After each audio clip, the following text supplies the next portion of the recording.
నువ్వు మా నాయకుడి జోలికొస్తే బంధువులు చేస్తాం, ధర్నాలు చేస్తాం, సిటీ మొత్తం తగలబెట్టేస్తాం. నీ కోపం రావాల్సింది, ఆవేశం చూపించాల్సింది నా మీద కాదురా. నువ్వు వెళ్తున్న రోడ్డు మీద గజానికి ఒక గుంత చూసినప్పుడు నువ్వు ఎన్నుకున్న లీడర్ వాడి మీద రావాలరా కోపం. స్ట్రీట్ లైట్ వెలగనప్పుడు, వీధిలో చెత్త కొండలా పేరుకుపోయినప్పుడు, గవర్నమెంట్ హాస్పిటల్లో మనుషులు జంతువుల కన్నా హీనంగా ట్రీట్ చేస్తున్నప్పుడు, గవర్నమెంట్ ఆఫీస్ లో అడ్డుగడుగున లంచం అడిగినప్పుడు అప్పుడు రావాలరా కోపం. అలాంటి వాటికి ఎవరికి రాదే కోపం. అవినీతి చేసిన ఒక నాయకుని అరెస్ట్ చేస్తే మాత్రం బంధులు చేస్తాం, ధర్నాలు చేస్తాం, బస్సులు తగలెట్టేస్తాం అని ప్రతి ఒక్కటి రోడ్డుకి ఎక్కేస్తాడు. వాడు కాజేస్తుంది నీ అన్నాన్ని, నీ బతుకుని, నీ భవిష్యత్తుని రా.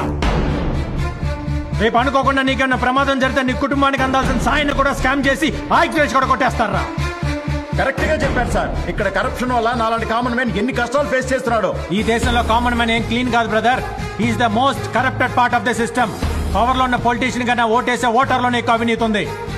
ఫ్రీగా ఇల్లు ఇస్తాం, కరెంట్ ఇస్తాం, రుణాలు మాఫీ చేస్తాం, ఓటుకు 5,000 ఇస్తాం అనగానే ముందు వెనక మంచి చెడు ఆలోచించకుండా ఓటేసేసి అవినీతి లేని సమాజం కావాలి, కరప్షన్ లేని కంట్రీ కావాలంటే ఎక్కడి నుంచి వస్తాయి?